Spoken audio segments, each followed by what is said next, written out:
Bien, monsieur le proviseur, monsieur le directeur, madame l'inspectrice pédagogique régionale honoraire, mesdames, messieurs, chers collègues, chers élèves. Il y a très exactement 100 ans et 3 jours, la France et les Alliés signaient avec l'Allemagne l'armistice de la Première Guerre mondiale. Une guerre totale dont les pertes humaines se sont élevées à 18 millions de morts. On a tous vu dimanche les images fortes, émouvantes de la cérémonie internationale pour la paix dimanche au pied de l'Arc de Triomphe à Paris.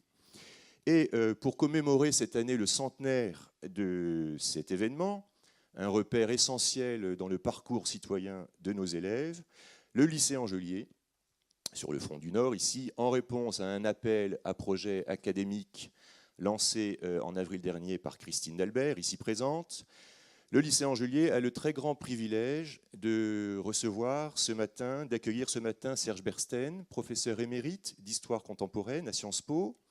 Serge Bersten a accepté aussitôt notre invitation et nous fait l'amitié d'être avec nous ce matin. Il est venu spécialement de Paris, son réveil a sonné un petit peu plus tôt que d'habitude. Et au nom donc du lycée, je l'en remercie très chaleureusement. Je remercie également la Halle au Sucre, son directeur et son équipe de nous accueillir ici ce matin. Alors l'équipe du lycée, l'équipe Histoire-Géographie du lycée a conçu cette matinée en 3 parties. D'abord, Serge Bersten va revenir sur la signification de cet événement, l'armistice, son sens pour les contemporains, sa portée, ses conséquences, et puis son sens aussi pour nous, et puis pour des lycéens français en 2018. Ensuite, on va projeter un extrait seulement d'un film dont vous avez été scénariste, Serge, pour France 3 en 2012. Et donc on va réfléchir au rôle d'un acteur, Clémenceau, ministre de la Guerre, président du Conseil, dans la poursuite et la fin de ce conflit. Et cette forme, le film nous a semblé une forme moderne et proche des élèves pour aborder ce sujet. Et enfin, chers élèves, vous pourrez poser toutes les questions que vous souhaitez poser à Serge Bersten sur 14-18. Serge Bersten, qui avant d'enseigner à Sciences Po pendant 37 ans, c'est ça, a enseigné en lycée auparavant. Mon cher professeur, je vous remercie de nouveau infiniment d'être avec nous ce matin. Je vous cède sans plus tarder la parole. Je précise juste que cette manifestation est enregistrée. Par conséquent, je vous demande de bien vouloir éteindre vos téléphones portables. On pourra donc utiliser cette ressource avec les élèves qui n'ont pas la chance, chers élèves, d'être avec nous ce matin. Voilà, je vous cède sans plus tarder la parole. Merci beaucoup. Bon, je voulais d'abord remercier le lycée Amaury-Laurin de cette invitation qui m'a fait grand plaisir puisque je suis depuis un certain nombre d'années à la retraite et j'éprouve une sorte de nostalgie de l'époque où j'avais en face de moi des étudiants et des élèves, et c'est avec très grand plaisir que je me retrouve ici. Alors, 2-3 mots avant de commencer. Le film que vous avez commencé à voir, bien entendu, n'est pas un document historique. Je crois qu'il faut insister là-dessus. C'est la manière dont on essaye de représenter avec des acteurs, en étant aussi fidèle que possible au déroulement de l'histoire, un épisode important de cette histoire. Et il faut le prendre pour ce qu'il est, c'est-à-dire une manière, au fond, de faire comprendre ce qui s'est passé entre, pour simplifier, l'automne 1917 et l'automne 1918. C'est le cœur, évidemment, de ce film, qui est en même temps un film de fiction. C'est-à-dire qu'on a inventé des personnages, les cinéastes avec lesquels j'ai travaillé ont inventé des personnages, ont inventé une histoire, un roman, si l'on veut, ce qui permet que ce soit accessible à la télévision, le document d'histoire étant évidemment plus précis, mais moins favorable en ce qui concerne l'accueil du public. Alors, bon, mon idée était, je n'avais pas tellement pensé, à dire vrai, à parler de l'armistice, mais bien entendu, je peux le faire et on peut le faire dans les questions.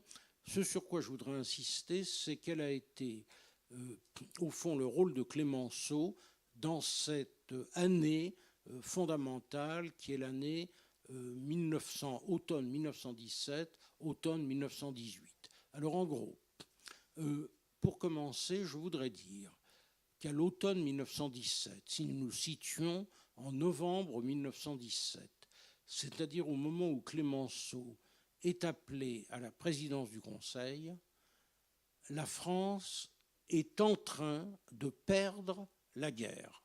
Cette guerre qu'elle a gagnée en définitive, elle est très mal engagée à l'automne 1917. Alors je ne veux pas revenir sur ce qu'on vous a appris en histoire, mais enfin, vous savez que cette guerre, elle a été déclarée en 1914, que pendant le second semestre de 1914, il y a eu de grandes offensives, chacun des belligérants tentant de gagner cette guerre par des offensives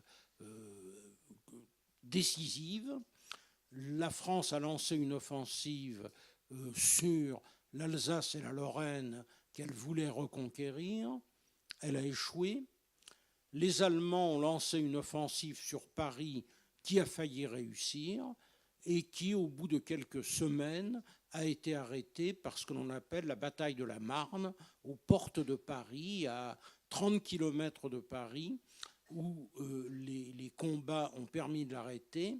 Et ensuite, eh bien, le front s'est stabilisé depuis la Flandre jusqu'à la frontière suisse, en incluant dans la zone occupée par les Allemands tout le nord et l'est de la France, en particulier la plus grande partie de la région où nous nous trouvons en ce moment. Et à partir de là, le front ne bouge plus.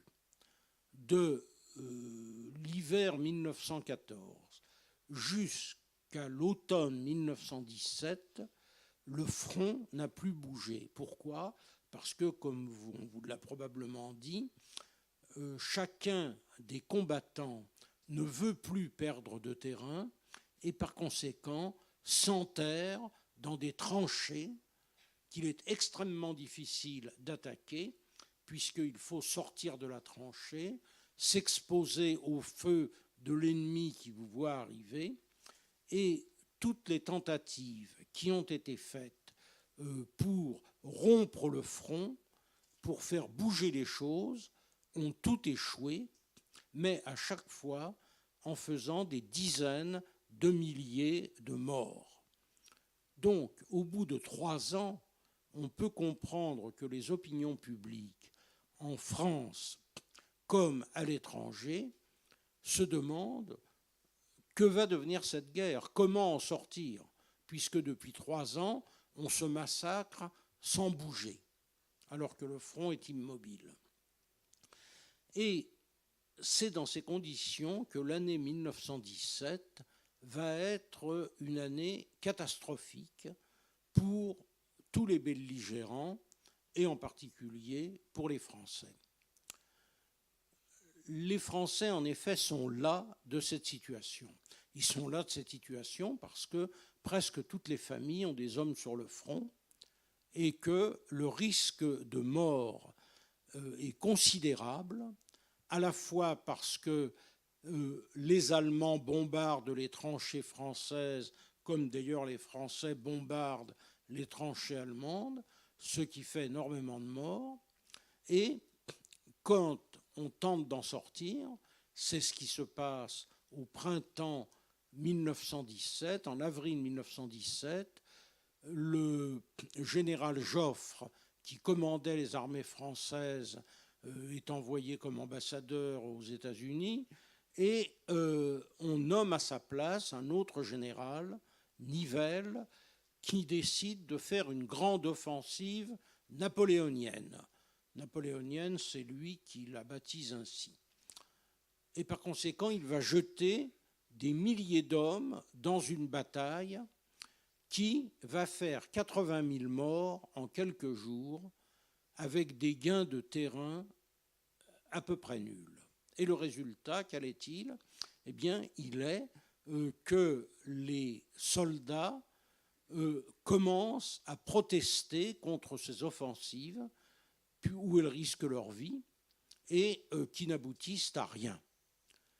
Alors, il faudra que l'on trouve une solution, et en attendant qu'on la trouve, eh bien, des mutineries se produisent, c'est-à-dire que les soldats refusent de monter en ligne, refusent de se faire massacrer pour rien. Et donc, c'est le moment où il y a certains régiments, ce n'est pas une révolte générale, mais il y a un certain nombre de régiments qui refusent de continuer à combattre et qui se mutinent. Et à l'arrière, les populations sont lasses parce qu'il y a des pénuries considérables de charbon, on n'a pas assez de charbon pour se chauffer, on manque de denrées alimentaires parce que les bateaux qui pourraient les amener sont coulés par les sous-marins allemands, et par conséquent, on commence à voir des grèves se produire alors que depuis 1914, il n'y en avait pas eu. On soutenait l'effort de guerre. Cette fois, des grèves commencent à se produire, des manifestations, et un certain nombre d'hommes politiques considèrent que la seule solution, c'est d'arrêter le massacre, de signer la paix tout de suite, une paix blanche, c'est-à-dire où il n'y aurait ni annexion, ni indemnité, on renoncerait même à l'Alsace-Lorraine, et par conséquent, arrêter cette guerre qui n'en finit pas. Or, les dirigeants français, et en particulier le président de la République, Raymond Poincaré, qui est un Lorrain, qui veut que la France gagne cette guerre pour en terminer et reconquérir l'Alsace et la Lorraine, lui s'y refuse absolument. Alors, le problème qui se pose à lui est de savoir qui on peut appeler au pouvoir, quel homme politique est capable de terminer cette guerre. Et alors, il va s'adresser à quelqu'un qu'il déteste, qui est Georges Clemenceau. Alors, Georges Clemenceau, je ne sais pas si on en a déjà parlé. Hein.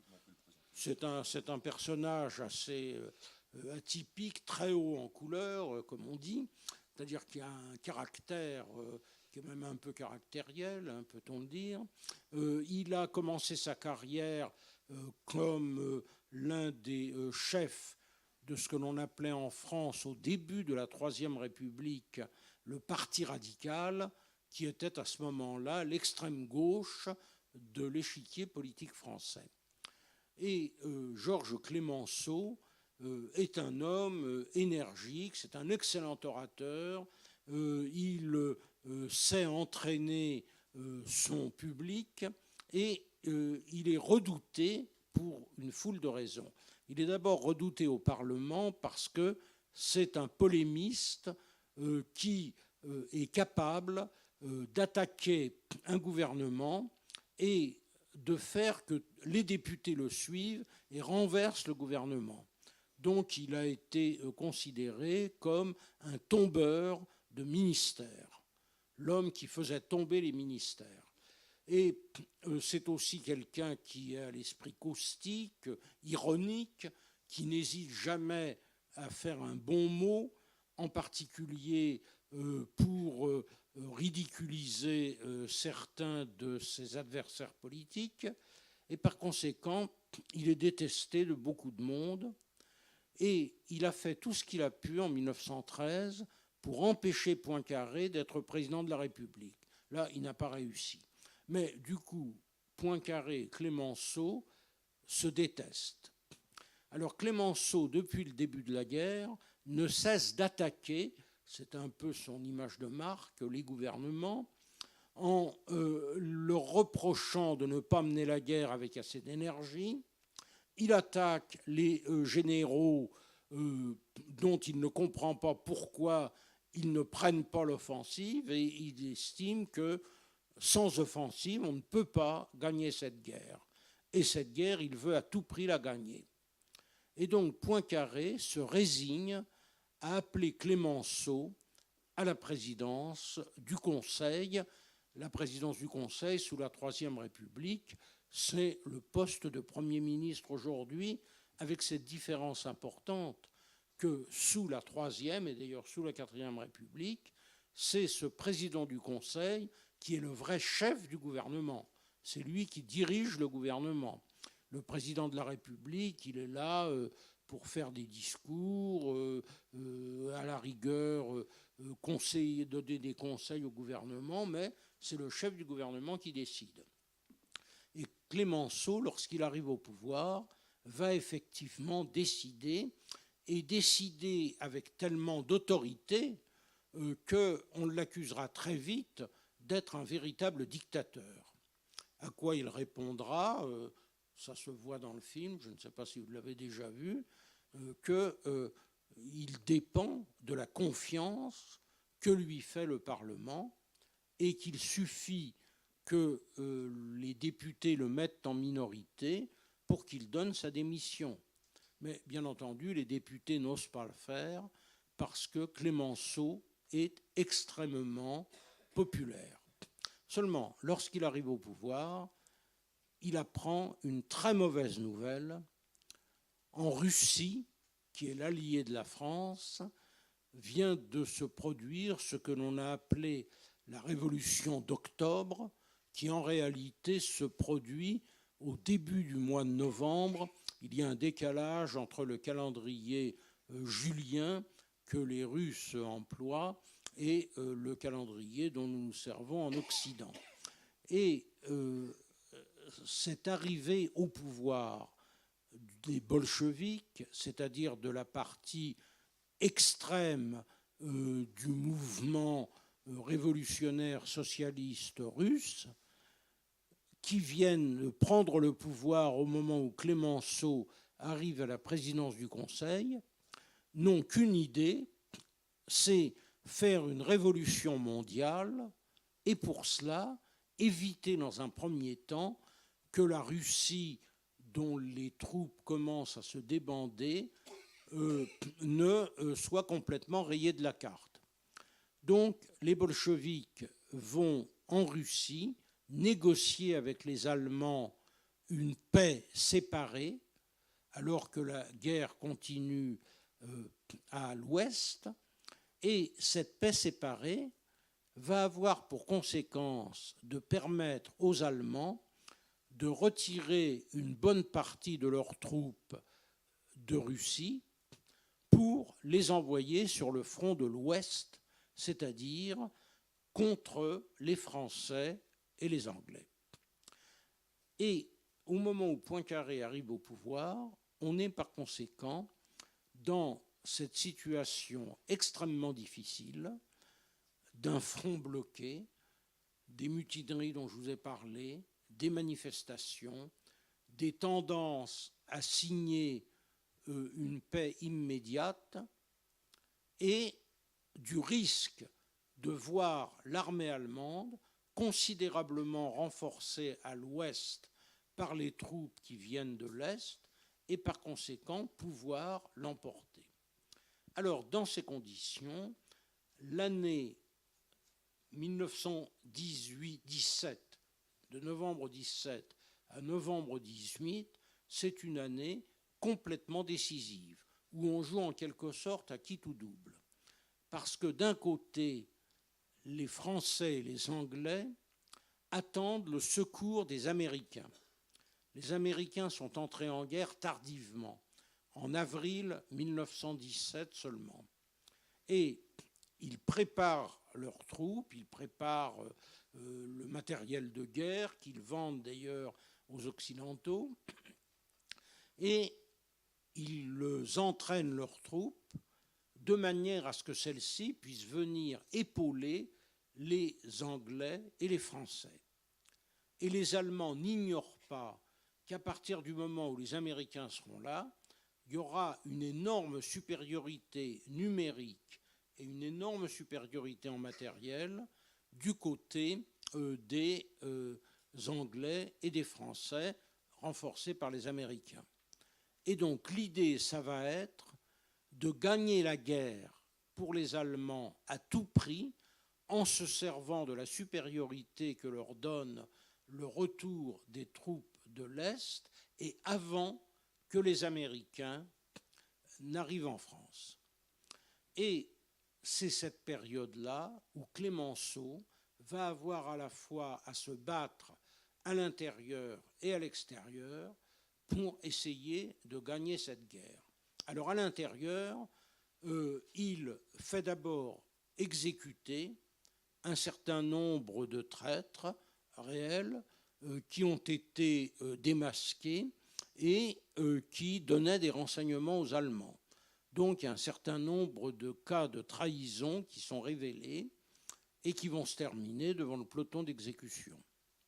D'autre part, pour impressionner les hommes politiques, partisans de la paix immédiate, et en particulier un personnage important de l'histoire française, je ne sais pas trop si vous en avez parlé parce que l'importance diminue avec l'éloignement dans le temps, Joseph Caillaux, qui est un homme politique français d'une grande importance et au fond le chef de file de ceux qui voudraient une paix immédiate. Clémenceau va le faire arrêter. Il a saisi un dossier où il dévoilait ses projets et il le met en prison alors que c'est un personnage extrêmement important. De même, il fait juger par la Haute Cour de justice un autre homme politique très important, l'ancien ministre de l'Intérieur Jean-Louis Malvy, qui s'est montré trop conciliant à ses yeux envers les pacifistes. Donc il y a une reprise en main brutale. Et puis il y a surtout, de la part de Clémenceau, face aux hommes politiques, l'affirmation, alors je ne pense pas que vous l'ayez déjà passé, de son grand discours de mars 18 à la Chambre, autour du thème « Je fais la guerre et je ne fais que cela ». Bien. Donc il y a une reprise en main, donc là vous allez le voir avec le film, je n'insiste pas là-dessus. Et le rôle de Clémenceau va être en fait de résister entre le début, en février-mars 1918, jusqu'en juillet 1918, aux assauts des Allemands qui vont lancer 4 offensives extrêmement brutales, extrêmement fortes, pour essayer d'en finir. Et alors Clémenceau, pour coordonner les efforts militaires des Anglais, des Français et des Américains qui commencent à arriver à cette date, réussit à faire nommer le général Foch, qui est un général partisan de l'offensive à tout prix. Il va le faire nommer commandant en chef des armées alliées, ce qui permet de mieux coordonner les efforts militaires. Et donc, entre mars et juillet 1918, le général, puis il sera nommé maréchal après la victoire, le général Foch résiste aux 4 grands assauts allemands en Champagne, dans l'Argonne et même très près de Paris, puisque on va mettre en place un canon qui a été baptisé la Grosse Bertha et qui permet aux Allemands de bombarder Paris grâce à ce canon. Et alors le résultat, si vous voulez, c'est que les 4 offensives allemandes échouent et grâce à la résistance politique de Poincaré, militaire de Foch, et en juillet 1918, Foch, qui a désormais derrière lui près d'1 million de soldats américains, c'est un point important, la France a peut-être gagné la guerre, mais pas toute seule, tant s'en faut, et par conséquent, grâce à cette supériorité numérique, grâce au matériel qui arrive, et en particulier aux chars d'assaut qui, pour la première fois, apparaissent massivement sur les champs de bataille.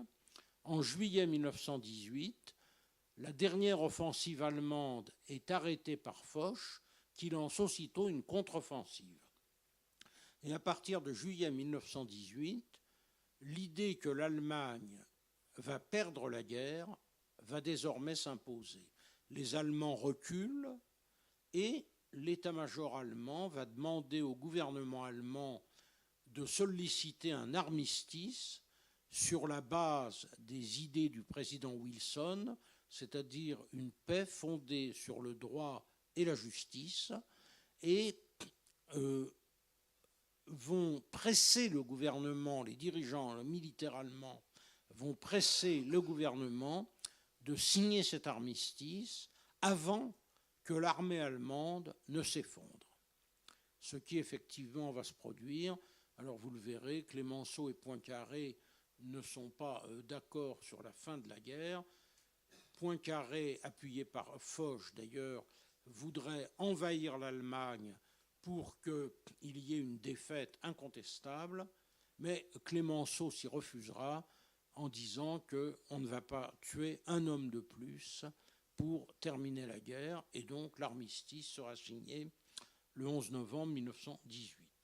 Alors je vais peut-être m'arrêter là, hein, et puis si vous voulez, on reprendra, si vous le souhaitez, sur l'armistice, et qui est presque un autre sujet, parce que là il s'agit évidemment de batailles diplomatiques complexes qui n'ont pas exactement la même portée que ce que vous allez voir dans le film, mais on peut en parler après. Bien, merci professeur pour cette synthèse dont vous avez l'art, hein, tout à la fois utile et très éclairante, d'entamer la troisième partie de cette commémoration, puisqu'on va enfin donner la parole aux élèves. On a donc un portrait ici de Clémenceau, l'homme Clémenceau proche de sa personnalité, hein, volontiers séducteur. On va faire un lien aussi. Clémenceau est lié à l'histoire de notre ville, Dunkerque, puisque c'est lui c'est sur sa proposition que Poincaré remet la Légion d'honneur à la ville de Dunkerque en 1919. Hein. Dunkerque, qui auparavant avait reçu la Croix de guerre, c'est une des premières villes en France à la recevoir dès octobre 1917. Et donc je vais vous lire la citation, hein, journal officiel du 10 août 1919. Je cite la citation pour la remise de la décoration, donc de la Légion d'honneur. Soumise pendant 4 ans à de violents et fréquents bombardements, Dunkerque a su, grâce au sang-froid admirable et au courage de sa vaillante population, maintenir et développer pour la défense nationale sa vie économique, hein, les usines du Dunkerquois, et rendre ainsi à l'armée et au pays d'inappréciables services. Conclusion, ville héroïque qui a servi d'exemple à toute la nation. Voilà quelques mots de transition avant. Donc, alors, est-ce qu'on peut mettre la diapositive suivante, peut-être, Louis, ouais, pour faire le lien donc avec le traité de Versailles, puisque c'est le sujet, Serge, de votre dernier livre. Hein, c'est le 30e livre, je crois. Je ne sais pas à compter. Vous ne savez pas trop vous-même. Et donc là, hein, ils ont fait la paix aux éditions Les Arènes, le traité de Versailles vu de France et d'ailleurs, hein, et on voit d'ailleurs dans le film qu'on nous dit que la guerre ne se termine pas le 11 novembre 1918, mais avec le traité de paix le 28 juin 1919. Alors, chers élèves, vous avez maintenant la parole, hein, pour poser, il n'y a pas de mauvaises questions, toutes les questions que vous souhaitez poser sur Clémenceau, sur 14-18, sur l'entre-deux-guerres, on va en parler, sur les conséquences de ce traité, ce fameux diktat. Allez-y très simplement. Il y a un micro pour vous qui doit être sur le bureau ici. Une première question peut-être. Vous avez qualifié dans un article Clémenceau d'inclassable. Alors souvent les élèves demandent si Clémenceau est de gauche entre guillemets ou de droite. Les deux. Les deux, c'est en cela qu'il est inclassable. Il y a une évolution incontestable de Clémenceau. Clémenceau commence sa carrière politique au début de la Troisième République, et à ce moment-là, il fait partie des républicains les plus intransigeants, ceux qu'on appelle les radicaux. Il n'y a pas de parti à l'époque. Il faut rappeler que les partis en France n'ont été constitués comme nous les connaissons aujourd'hui qu'au tout début du XXe siècle, avec la loi sur les associations qui a permis qu'ils aient une existence légale.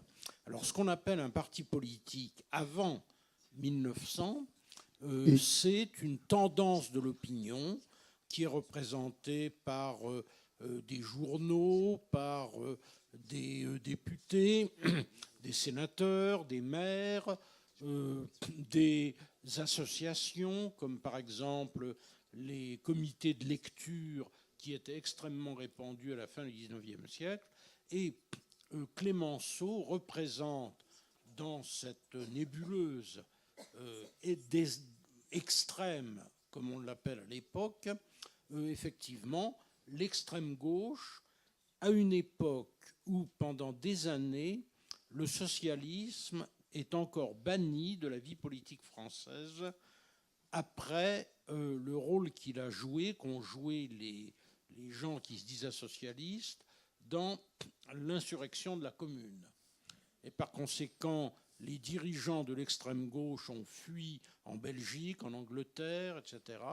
Et l'extrême gauche, c'est le parti radical, le courant radical, c'est-à-dire des républicains qui veulent, comme Clémenceau le dira par exemple dans le document qu'il met au point pour les élections de 1881, qui veulent la République, mais pour ces grandes promesses sociales, c'est-à-dire pas seulement la démocratie politique, mais également des mesures sociales pour les plus pauvres, pour les gens faibles, pour les démunis, etc. Ça, c'est la politique des radicaux, et puis en même temps une politique très anticléricale, très opposée à l'Église, etc. Bon. Clémenceau joue donc là un rôle politique extrême. Il est d'extrême gauche, il sera détesté par la droite, il sera détesté par les catholiques parce qu'il est anticlérical. Et puis Clémenceau, après avoir abattu beaucoup de gouvernements, pour la première fois, et rentre dans un gouvernement en 1906 comme ministre de l'Intérieur. Et d'ailleurs, quelques mois après, il garde ce ministère de l'Intérieur, mais il devient président du Conseil pour la première fois. Et il s'apprête à mener la politique sociale qu'il préconisait depuis les débuts de la Troisième République. Mais à ce moment-là, se crée en France un courant qui dépasse l'extrémisme des radicaux, et de très loin, et qu'on appelle le syndicalisme révolutionnaire.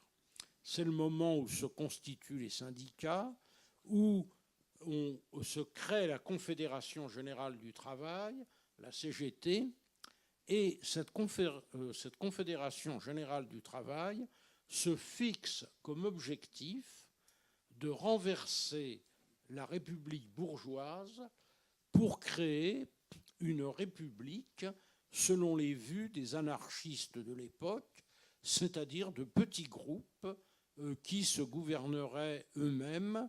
Et pour cela, eh bien, il faut abattre le régime républicain qu'ils accusent d'être un régime bourgeois.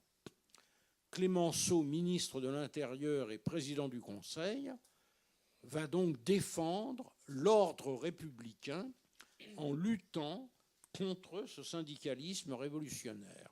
Donc il y a des grèves extrêmement violentes, l'armée intervient, il y a des morts, et les socialistes attaquent violemment Clémenceau, qu'il lui-même d'ailleurs se proclame le premier flic de France, et les socialistes l'accusent d'être la bête rouge, l'homme sanglant qui a fait couler le sang des ouvriers.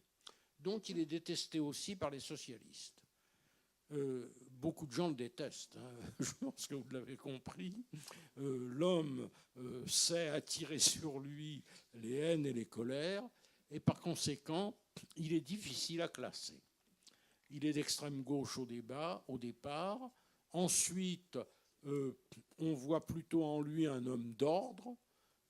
Et au total, on va aboutir à ceci, que la gauche et la droite sont d'accord pour rejeter Clemenceau, et beaucoup de députés aussi, soit parce qu'il les a humiliés, soit parce qu'il a mené une politique autoritaire quand il était président du Conseil pendant la Grande Guerre.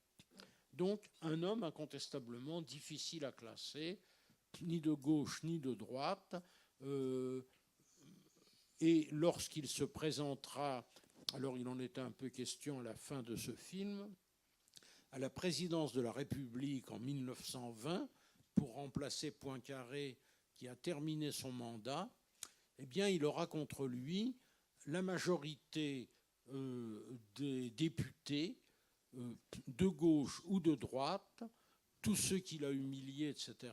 Et on élira comme président de la République Deschanel, l'homme avec qui il a fait ce duel qu'il a représenté dans le film, et qui va devenir donc président de la République à sa place pour quelques semaines d'ailleurs seulement, parce qu'il sera atteint de troubles mentaux et obligé de démissionner. Mais la carrière de Poincaré est finie à ce moment-là. C'est un homme qui est largement octogénaire, qui a bien dépassé les 80 ans. On ne devient pas président de la République à ce moment-là.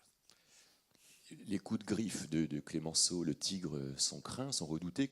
À quel moment apparaît ce surnom, le tigre ? À quel moment apparaît le surnom, le tigre ? Le surnom, le tigre, ça apparaît dès la fin du XIXe siècle, parce qu'il est difficile de résister à ces attaques. Quand il monte à la tribune pour attaquer un gouvernement, le gouvernement tremble parce qu'on sait qu'il va prononcer des paroles définitives. Et comme les partis, comme je vous le disais, sont beaucoup moins organisés qu'ils ne le sont aujourd'hui, les députés sont en quelque sorte libres de leur vote. Ils ne sont pas liés par une discipline de parti. Et donc il n'est pas rare qu'un discours de Clemenceau signifie la mort d'un gouvernement. Clemenceau monte à la tribune et les attaques qu'il lance convainquent en général une grande partie des députés.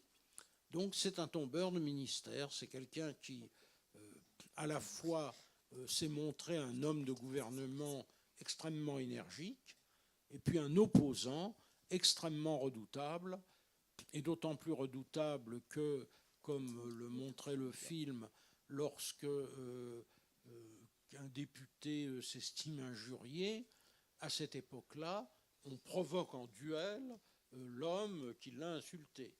Seulement voilà, Clemenceau était réputé pour son habileté à manier les armes, qu'il s'agisse de l'épée ou du pistolet. Et par conséquent, on hésitait un petit peu à le provoquer en duel. Encore que, à ma connaissance, il n'a jamais tué personne de cette manière-là. Enfin. Alors, une première question d'une élève, mademoiselle. Je peux la poser ? Je dois parler dans le micro. Je vous en prie. Est-ce une légende ou est-ce que c'est faux que Clemenceau est monté au front et a levé le poing en disant « on vous aura face aux Allemands » ? Non, c'est authentique. C'est authentique, ça a été rapporté par les gens de son entourage. Mordac, qui est représenté dans le film au pied de cette butte. Alors effectivement, l'une des raisons de la popularité de Poincaré, décidément, ça va mal, de Clemenceau, là, Poincaré, ce serait plutôt le contraire de ce point de vue, l'une des causes de la popularité de Clemenceau, c'est qu'il n'a pas hésité à passer beaucoup de temps auprès des soldats, au front, à se promener dans les tranchées, comme vous l'avez vu dans le film donc, que vous avez dû voir hier, et puis l'épisode où il monte sur un terre-plein et où il injurie en quelque sorte les Allemands, malgré les efforts de son entourage pour le faire descendre, parce qu'il ne faut pas grand-chose quand on met la tête hors de la tranchée pour être tué à l'époque. Alors l'élément est authentique, ça a été rapporté par Mordac, par Wormser, par un certain nombre d'officiers qui l'accompagnaient. Avec l'épisode du bouquet de fleurs aussi. Avec l'épisode du bouquet de fleurs qui est également authentique. Et de fait, Clémenceau s'est fait enterrer avec ce bouquet de fleurs que lui ont donné les soldats, un bouquet de fleurs qui était tout poudreux de tout ce qui retombait comme poussière dans les tranchées, etc. C'était un des éléments dans son testament, il y tenait absolument. Il a marqué dans son testament, tout à fait. Alors, une question suivante. Monsieur, allez-y. Oui. Pourquoi les États-Unis ont-ils attendu 1917 pour entrer en guerre? Très bonne question. Alors, parce que les États-Unis ne veulent absolument pas, il y a une doctrine, si vous voulez, qui n'est pas récente, ce qu'on appelle la doctrine de Monroe, qui remonte au XIXe siècle et qui, en gros, dit à peu près le continent américain n'accepte pas que des pays venus d'autres continents viennent s'occuper des problèmes du continent. C'est réservé en quelque sorte aux États-Unis en raison de leur destinée manifeste, comme disent les Américains. Et en revanche, ils s'interdisent d'intervenir dans les affaires des autres pays du monde. Donc il y a une sorte d'isolationnisme américain. Les États-Unis s'intéressent à ce qui se passe sur le continent américain. Ça consiste d'ailleurs pratiquement comment dirais-je, à nouer des liens avec tous les petits États d'Amérique du Sud, d'Amérique centrale ou le Canada, et à organiser le continent autour des États-Unis. Voilà. Donc, alors pourquoi les États-Unis, dans ces conditions, sont-ils entrés en guerre? Ils sont entrés en guerre parce que il y avait globalement l'opinion américaine est très majoritairement favorable aux Anglais et aux Français parce que ce sont des États démocratiques. Alors que l'Autriche, la Hongrie et l'Allemagne sont des États autoritaires. Il y a le suffrage universel, donc la démocratie existe, mais pas le libéralisme. Le suffrage universel sert à élire des députés qui essentiellement votent le budget, mais la direction du gouvernement est sans rapport avec ce qui se passe au Parlement. Il n'y a pas de régime parlementaire. Or, avant la guerre de 1914, on considérait que la démocratie parlementaire, celle où la majorité du Parlement donne la confiance au gouvernement et contrôle le gouvernement, c'était le régime idéal de liberté et de démocratie. Donc l'opinion américaine est plutôt favorable à la France et à l'Angleterre. Mais surtout, l'Amérique a tiré un avantage économique extraordinaire de la Première Guerre mondiale, dans la mesure où les Anglais et les Français ont besoin de denrées alimentaires, ont besoin de matières premières, ont besoin de matériel de guerre, et les Américains les fabriquent, le matériel en très grande quantité et exportent des denrées agricoles, des matières premières, des produits fabriqués qu'ils envoient par bateau vers l'Angleterre et la France. Et c'est évidemment un soutien important que ce soutien économique, mais il s'accompagne de la volonté des Américains de ne pas entrer en guerre. Et lorsque le président Wilson se fait réélire en 1916, le grand slogan de sa campagne électorale, c'est « Il nous a préservés de la guerre ». Donc l'Amérique s'enrichit, mais l'Amérique ne fait pas la guerre. Simplement, pour entraver ces relations économiques entre l'Europe en guerre et les États-Unis, les Allemands lancent une guerre sous-marine.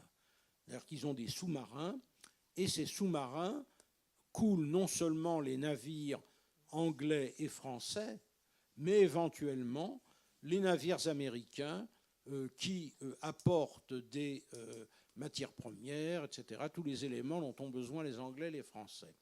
Et par conséquent, un certain nombre de bateaux américains sont coulés, y compris d'ailleurs des bateaux transportant des passagers, et c'est en raison de cette guerre sous-marine qui tue des Américains, qui coule des navires américains, qu'en avril 1917, les Américains franchissent le pas et que Wilson va faire entrer en guerre les États-Unis en avril 1917.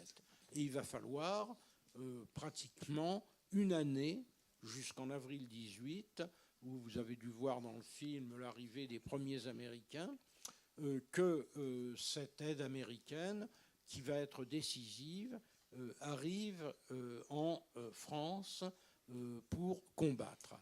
Donc, si vous voulez, le problème est important. Les Américains sont entrés en guerre, certes, mais Wilson, le président américain, qui est le fils d'un pasteur baptiste, qui est très pénétré de toute une culture religieuse. Clémenceau disait, quand je parle avec lui, j'ai l'impression de discuter avec Jésus-Christ. Ce personnage, donc, n'entend pas épouser les buts de guerre des Anglais, des Français, des Italiens, enfin de tous ceux qui ont gagné la guerre, et il se déclare non pas allié, mais associé. Autrement dit, ces buts de guerre ne sont pas les buts de guerre des Anglais et des Français, et ça va être un des problèmes, puisqu'on évoque aujourd'hui un peu la conférence de la paix. Un des problèmes de la conférence de la paix, Wilson d'un côté, les Anglais, les Français, les Italiens et tous les autres d'ailleurs, n'y arrivent pas avec les mêmes objectifs. Les Anglais, les Français, etc., veulent des éléments territoriaux, des zones d'influence, des indemnités financières de la part de l'Allemagne. Wilson, lui, en janvier 1914, a prononcé un grand discours où il a mis en avant 14 points qui sont les buts de guerre des Américains. Et ces 14 points décrivent une paix fondée sur le droit et la justice, le droit et la justice s'exprimant sur le terrain par le droit des peuples à disposer d'eux-mêmes. Donc il y a une vision complètement neuve des relations internationales, et en particulier au point 14, le dernier, la création d'une société des nations qui devrait permettre d'établir une paix définitive dans le monde. Donc des buts très différents, et c'est un des problèmes clés. Et donc cette intervention américaine contribue à faire de 1917 le tournant. Absolument. Avec les mutineries, Absolument. avec la révolution d'octobre en Russie. Absolument. Pour nos élèves, pour la chronologie, c'est l'année de tournante. basculement. Allez-y, Lucas.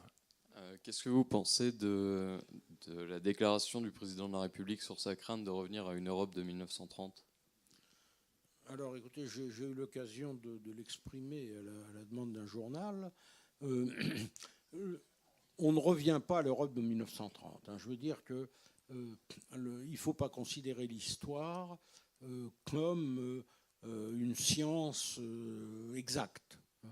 Dans une science exacte, les mêmes causes produisent toujours les mêmes effets, et par conséquent, alors le monde d'aujourd'hui n'a pas grand-chose à voir avec le monde d'il y a 100 ans. Vous le savez très bien quand vous voyez un film, vous voyez évoluer des gens dans des cadres et avec des instruments, des moyens, des machines, etc., qui n'ont rien à voir avec ce qui se passe aujourd'hui. Le monde de 1914, c'est un monde où, pour traverser l'Atlantique, il faut compter plusieurs semaines. Voilà. Le monde de 1914, c'est un livre où, quand on veut joindre quelqu'un aux États-Unis, eh bien, on peut à la rigueur se servir des câbles sous-marins qui existent déjà à l'époque, mais il faut du temps pour que tout cela arrive. Il faut que le câble ne soit pas, etc., endommagé. On est, si vous voulez, le monde des machines, l'instantanéité de l'information. Tous ces éléments-là font que ça ne se ressemble pas. Donc, aucun historien ne vous dira qu'on peut en revenir à cette date-là. Alors en revanche, ce qu'a dit le président de la République tient la route en ceci qu'il y a toute une série de dynamiques qui sont à l'œuvre aujourd'hui et qui sont d'une nature proche de celles qui ont joué au lendemain de la fin de la Première Guerre mondiale. Je prends un exemple. À la fin de la Première Guerre mondiale, l'idée est que les Anglais, les Français, les Italiens, etc., ont remporté une victoire qui est celle de la démocratie libérale parlementaire sur les États autoritaires qu'étaient l'Allemagne et l'Autriche-Hongrie. Et par conséquent, on voit fleurir au lendemain de la Première Guerre mondiale toute une série de républiques ou de monarchies parlementaires dans les États issus de l'éclatement de l'Autriche-Hongrie ou de l'éclatement de l'Empire ottoman. Le problème, c'est que ces démocraties qui fleurissent partout en Europe, elles vont vivre 1 an, 2 ans, 3 ans, pas tellement plus. Pourquoi ? Parce que les sociétés dans lesquelles on a voulu implanter le régime de la France et de l'Angleterre, c'est-à-dire le régime parlementaire, n'ont pas la structure nécessaire. En Angleterre et en France, en gros, c'est ce que l'on appelle la classe moyenne qui constitue l'assise de ces démocraties libérales. Les pays issus de l'éclatement de l'Autriche-Hongrie, pour prendre un exemple, sont des pays dont une grande partie sont encore des pays ruraux, où des paysanneries assez peu évoluées occupent une place très importante dans la société, où la grande propriété nobiliaire est tout à fait fondamentale, et par conséquent, on comprend très bien que les régimes de démocratie libérale qui supposent une participation des populations, ne serait-ce que par l'élection à la vie de la population, manquent dans ces États et qu'ils reprendront très vite la tradition autoritaire qui était celle du passé. Alors on peut établir une comparaison. Elle vaut ce qu'elle vaut. Ce n'est pas la même chose, mais la dynamique qui est à l'œuvre est à peu près la même. L'Union européenne, qui a été construite au lendemain de la Seconde Guerre mondiale par les vainqueurs occidentaux de l'Europe et qui s'est constituée petit à petit à partir des 6 qui, en 1950, décident de réunir un certain nombre de leurs activités économiques. Cette Union européenne, elle a été jusque pratiquement les années 1991, 92, etc., uniquement l'apanage de pays de l'ouest de l'Europe qui avaient plus ou moins les mêmes structures et qui, quand ils ne les avaient pas, les acquéraient grâce à l'Union européenne qui les aidait à modifier leur économie, à la rendre plus productive, etc. Et puis il y a eu l'effondrement du bloc soviétique dans la dernière décennie du XXe siècle. Et là, on a eu toute une série d'États, de ceux qui, justement, par exemple, au lendemain de la Première Guerre mondiale, avaient créé des démocraties, des républiques, des monarchies parlementaires, et qui se sont effondrés. Et ces États qui n'avaient pas connu, au fond, la très longue maturation de la démocratie libérale en Europe occidentale, en Angleterre, en France, en Italie du Nord au moins, etc., tous ces États sont passées de la dictature qu'elles connaissaient dans les années 1930 à une autre forme de dictature, celle établie par les partis communistes liés à l'URSS au lendemain de la Seconde Guerre mondiale.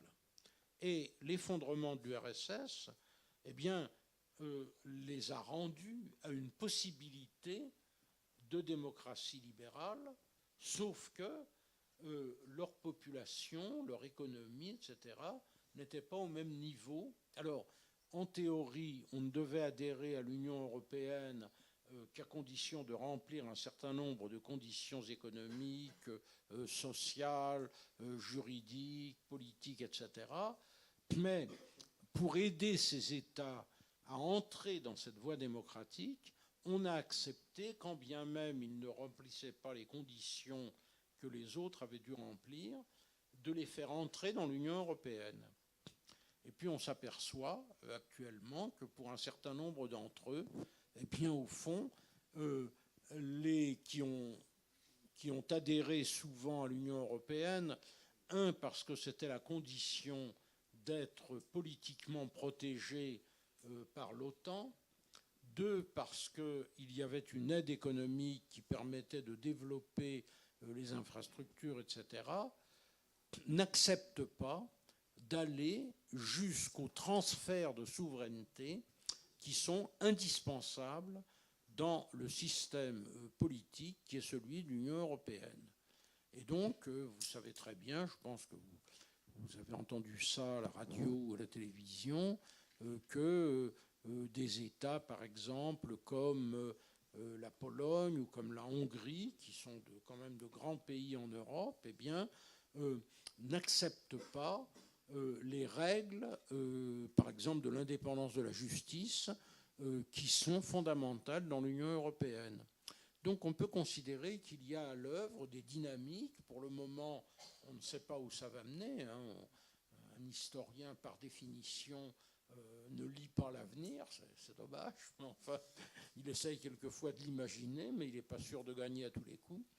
Donc on ne sait pas ce que ça va devenir, mais il est vrai qu'on peut considérer que si on ajoute à cela la volonté des Britanniques de reconquérir leur indépendance totale, l'Union européenne, qui a quand même été le grand produit de la Seconde Guerre mondiale, qui depuis près de 70 ans a permis de maintenir pour l'essentiel la paix en Europe, si on met de côté les heurts dans l'ancienne Yougoslavie, qui a considérablement assuré la prospérité européenne, est probablement menacée. Alors, je pense, si vous voulez, que dire on revient aux années 30, ça n'est pas vrai. C'est pas le fascisme. Le fascisme correspondait à des structures économiques, sociales et politiques qui étaient celles, effectivement, des années 30. Aujourd'hui, c'est un autre problème. On parle de populisme. Bon, c'est surtout un retour du nationalisme qui représente un véritable danger pour la construction de l'Union européenne et de ce qui est devenu l'Europe après la Seconde Guerre mondiale. On peut donc parler de similitudes limitées entre les années 30 et aujourd'hui. Oui, on peut parler de similitudes, je dirais, des dynamiques en cours, sans qu'on soit capable de dire jusqu'où cela va aller. Et vous avez signé une tribune importante dans Le Monde ce week-end en réaction aux propos présidentiels. Comment expliquer cette crainte présidentielle Parce que je pense qu'elle est réelle. Je pense qu'elle est réelle. C'est-à-dire qu'il y a probablement une conscience, au moins au niveau des éléments gouvernementaux. Je suis moins sûr qu'elle soit ancrée dans l'opinion de tout ce que l'Union européenne a apporté à l'Europe tout entière et à la France en particulier. On critique l'Europe parfois non sans raison. Nul ne dira qu'elle est parfaite, dans la mesure où elle met en avant des normes, elle empêche les gouvernements de mener la politique budgétaire qu'ils ont envie de mener, si elle n'est pas celle de l'Union européenne, etc. Bon, bref, qu'elle soit perfectible, il n'y a aucun doute. Sa suppression, ce serait incontestablement une régression. Donc des similitudes, mais sans craindre pour autant un retour au fascisme. Ça... Oui, bah, le fascisme, enfin bon, c'est pas le lieu ici de le développer, mais c'est quand même quelque chose qui tient à des circonstances historiques particulières, qui n'est pas exportable partout. La dictature, oui, ça existe depuis longtemps. La violence, ça existe depuis longtemps en politique. Le totalitarisme, qui est quand même au cœur du fascisme, c'est tout à fait autre chose. Alors, on continue, monsieur. L'année 2018 est l'année Clémenceau. De nombreuses personnalités politiques se fascinent pour lui et l'admirent, se réclament de lui. Quel regard portez-vous sur ces filiations et peut-on parler de récupération politique ? Alors, je ne sais pas si on peut parler de récupération politique. Ce qu'il faut dire, c'est que, comment dirais-je, là non plus, les choses ne redeviennent pas exactement semblables, hein, bien entendu.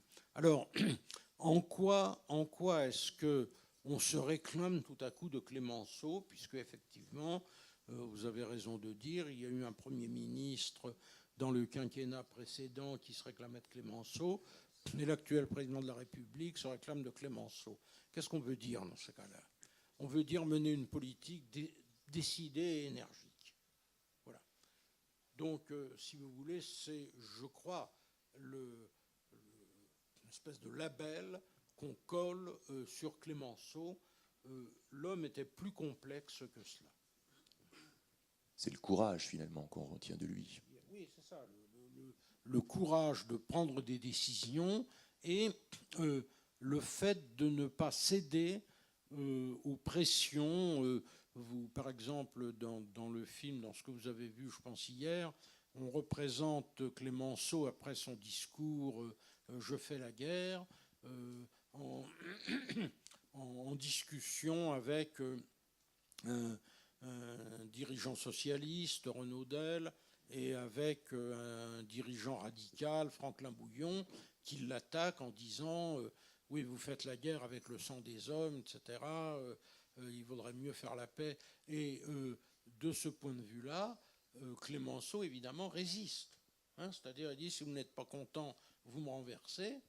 Mais il ne cède pas à la pression. Alors, je crois que c'est un peu ça, l'image qui a été gardée de Clémenceau, mais, comment dirais-je, c'est une image très, très limite, très épurée, où on supprime beaucoup de facteurs de Clémenceau, parce qu'il y a chez Clémenceau à la fois, comment dirais-je, le courage d'aller jusqu'au bout, qui est effectivement sa marque politique, mais il y a aussi son caractère brouillon, par exemple. Hein, on parlait de la conférence de la paix. À la conférence de la paix, l'un des négociateurs français qui était à la commission de la Société des Nations, qui s'appelle Léon Bourgeois, un personnage important mais complètement oublié aujourd'hui. Hein. C'est lui qui a mis en avant l'idée du solidarisme, qui est un de ses ouvrages, c'est-à-dire au fond de la doctrine sociale que tous les gouvernements français mettent en avant depuis le début du XXe siècle, mais tout le monde a oublié cet ouvrage, Solidarité. Et puis, c'est aussi lui qui a, l'un des premiers, lancé l'idée d'une société des nations, Léon Bourgeois. Et par conséquent, Léon Bourgeois, Clémenceau le nomme à la commission de la Société des Nations. Société des Nations, Clémenceau n'y croit pas du tout. Il croit qu'un État doit se défendre tout seul. Il n'a pas du tout confiance dans la sécurité collective qui assurerait la sécurité des nations, de la Société des Nations. Et alors, il déclarait d'ailleurs j'aime la Société des Nations, mais je n'y crois pas. Voilà, donc c'est du Clémenceau dans le texte, si je puis dire. Alors, donc je reviens, si vous voulez, à cette idée. Et Léon Bourgeois lui, est un homme qui a mis en avant, dès la fin du XIXe siècle, président du Conseil en France en 1895, et il met en avant l'idée, effectivement, d'un arbitrage international pour remplacer la guerre dès les années 1890. Et en 1910, avant qu'on en parle aux États-Unis, il écrit un livre qui s'appelle « Pour une société des nations ». Donc l'idée de société des nations, c'est largement lui qui l'a popularisée en France. Il a été bien accueilli en France, mais aucun gouvernement n'a repris ses idées. Et là, comme Clémenceau le nomme à la commission de la Société des Nations au moment de la conférence de la paix, il va préparer un projet de Société des Nations qui comprend en particulier une force armée et que les Anglais et les Américains n'accepteront jamais. Alors, on envoie à Clémenceau ce projet de Léon Bourgeois et on a l'assurance par ses collaborateurs qu'il ne l'a jamais lu. Donc, si vous voulez, il s'en moque. Donc, c'est quelqu'un, si vous voulez, qui aussi se montre d'une certaine légèreté. À la conférence de la paix, les Anglais arrivent avec 400 experts, des géographes, des historiens, des juristes, des économistes, etc. Il y a tout un état-major qui va aider le Lloyd George, le Premier ministre britannique, à négocier la Société des Nations. Wilson arrive avec un bateau entier d'à peu près 1 millier de personnes et avec des caisses énormes qui contiennent des dossiers en quantité considérable. Et Wilson va s'appuyer sur ça. Alors, Clémenceau, il n'a pas besoin puisqu'il est en France. Donc, il a tous les ministères à sa disposition, il a des juristes, il a le Conseil d'État, etc. Il consulte personne. Il estime que lui seul, au fond, comprend vraiment la situation et il a tendance à décider par des coups de tête. Voilà.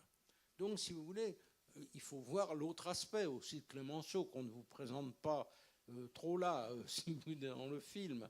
Mais l'homme est beaucoup plus complexe que l'image que l'on en donne. Il n'en reste pas moins qu'il a joué le rôle qui vous est montré dans le film. Donc le fait que de Manuel Valls, sans le citer, à Emmanuel Macron, tout le monde se réclame aujourd'hui de Clémenceau, c'est là... on se réclame d'une partie de Clémenceau. C'est ça. Mais donc sa mémoire dépasse les clivages partisans. Absolument. Alors, d'autres questions, peut-être sur le traité de Versailles, ce diktat, notamment, ou d'autres questions sont possibles, n'hésitez pas. On enseigne souvent, quand on enseigne le diktat, que ces conditions auraient été humiliantes ou trop sévères avec l'Allemagne et que ça expliquerait partiellement un ressentiment allemand, voire la montée du nazisme, voire une deuxième guerre mondiale. Oui, alors, c'est pareil, exprimé comme ça, c'est la même chose qu'on est revenu aux années 30, avec le déterminisme. Alors, comment dirais-je, le traité de Versailles est un traité qui a été négocié dans des conditions extrêmement difficiles pour des tas de raisons. D'abord parce que il y a 28 vainqueurs qui se présentent à Versailles.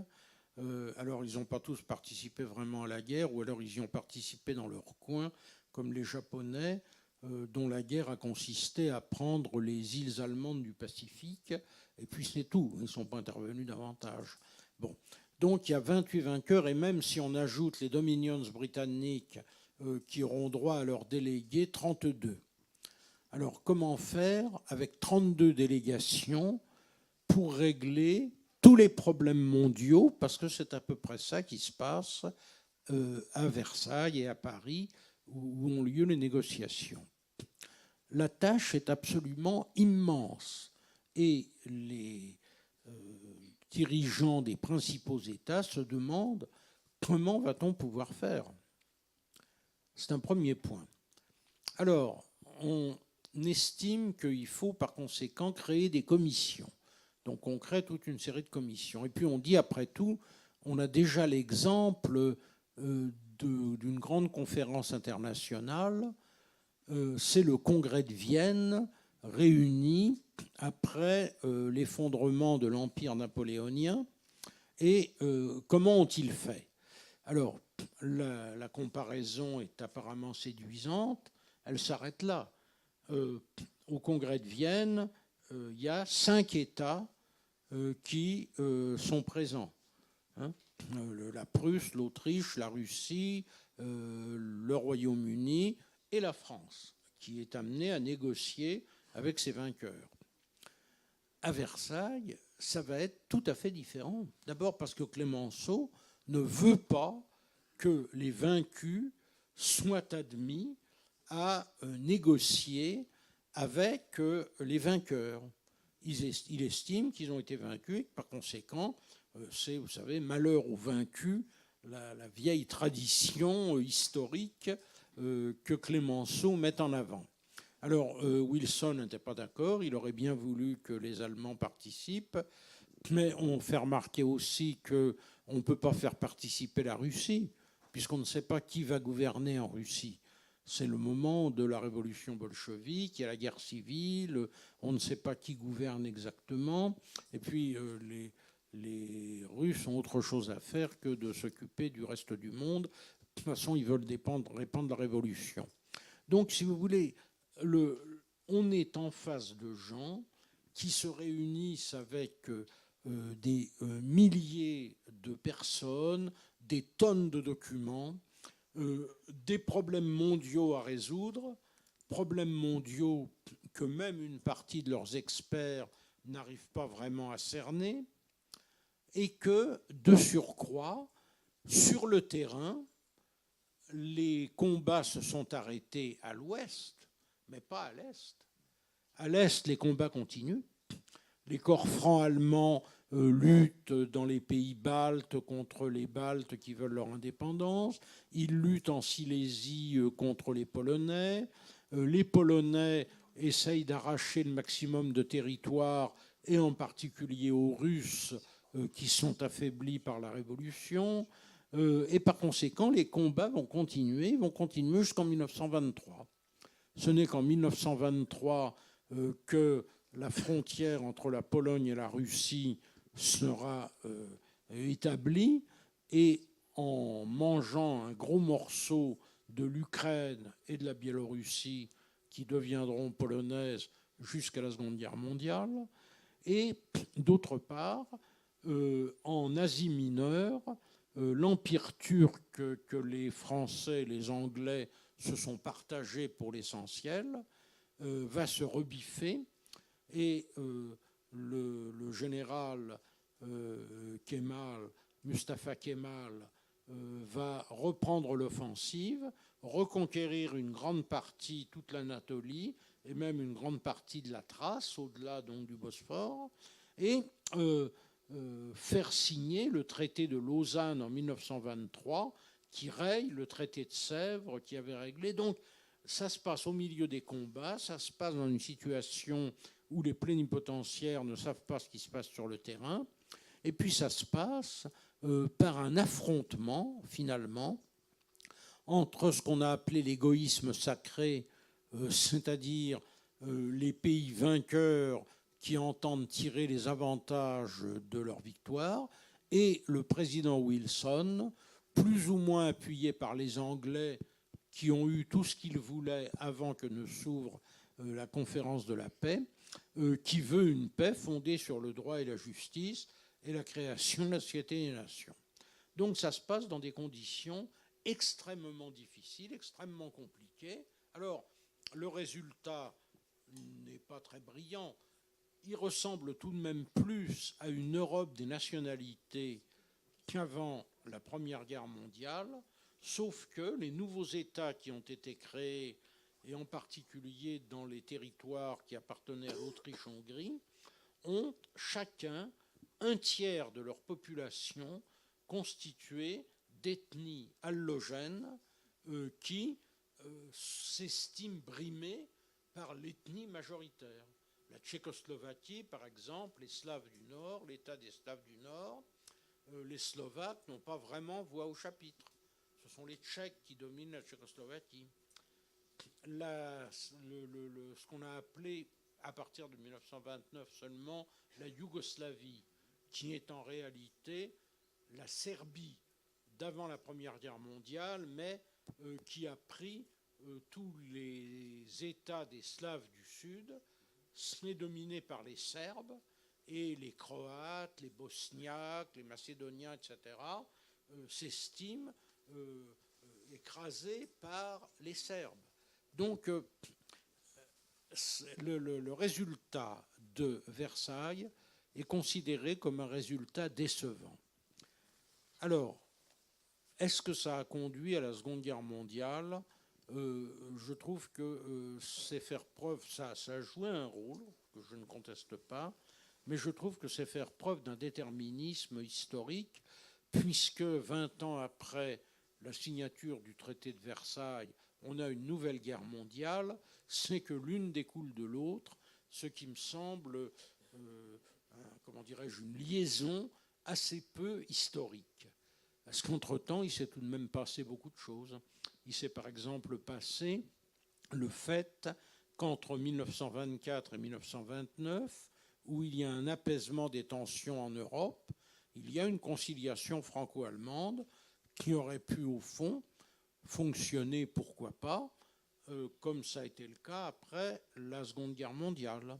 Parce qu'il y a des accords économiques entre les industriels français et allemands, par exemple pour l'exploitation de l'ancien empire austro-hongrois, parce qu'il y a le traité de Locarno où l'Allemagne reconnaît ses frontières occidentales, parce que la France parraine l'entrée de l'Allemagne à la Société des Nations en 1926.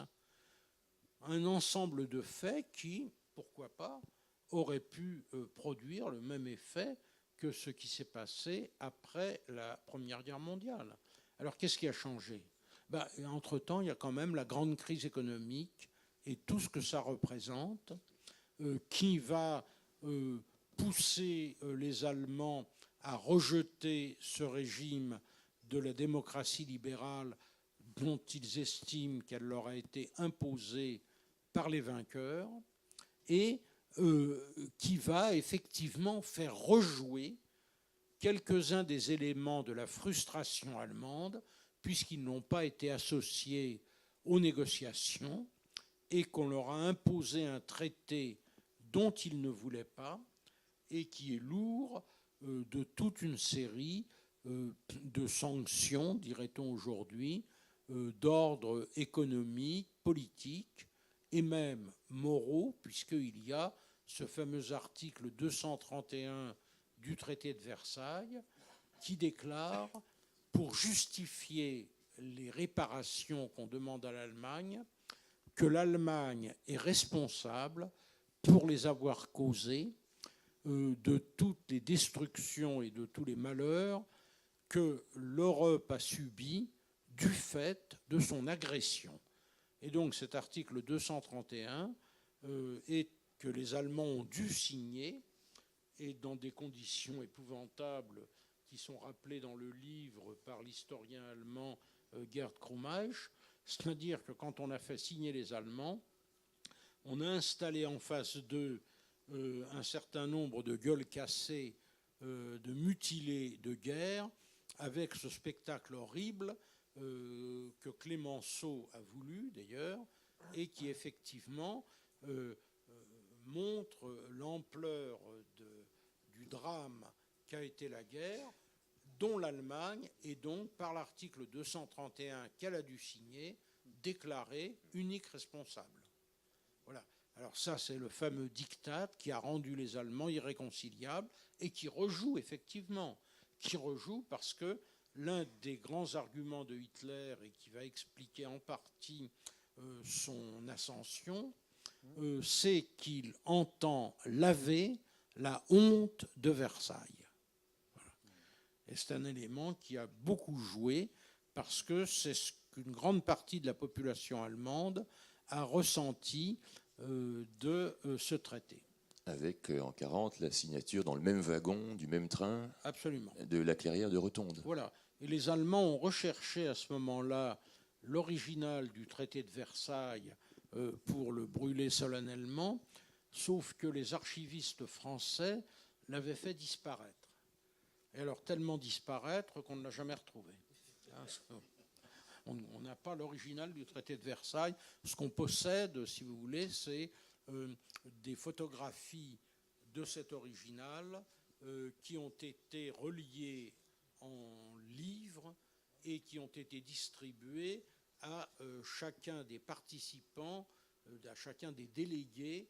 Donc on possède le traité de Versailles en photo, si vous voulez, dans cet ouvrage, mais l'original, il a disparu.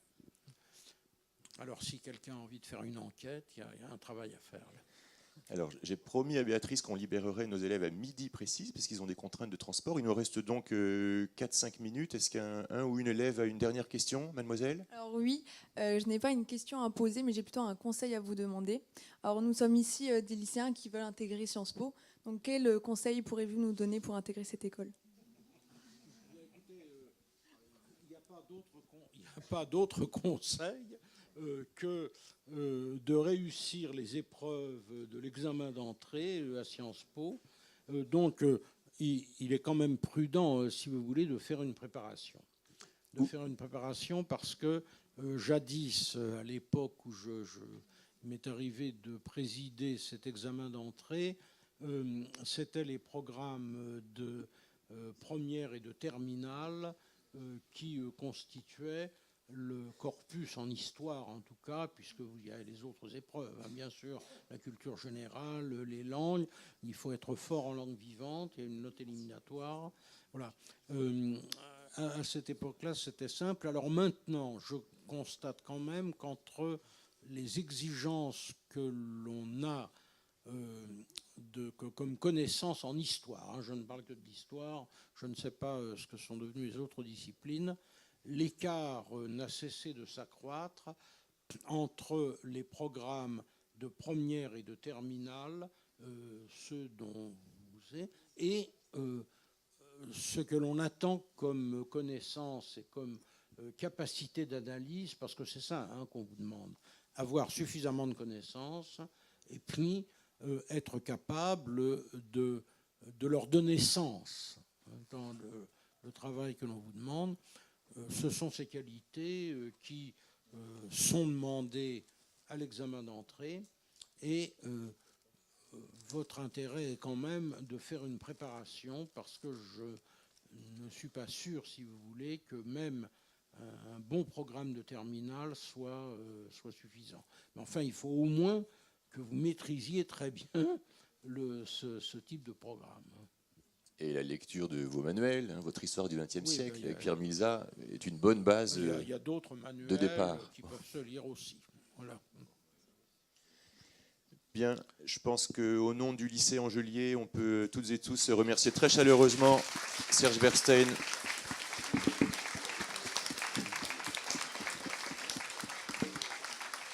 De son intervention et du temps qu'il a passé avec nous ce matin. Et au nom du lycée Angelier, on vous a préparé un petit panier de produits du Nord. Hein. Pas du maroilles pour vos voisins dans le train, mais... Et je remercie notre collègue Jocelyne d'avoir confectionné ce panier. Voilà.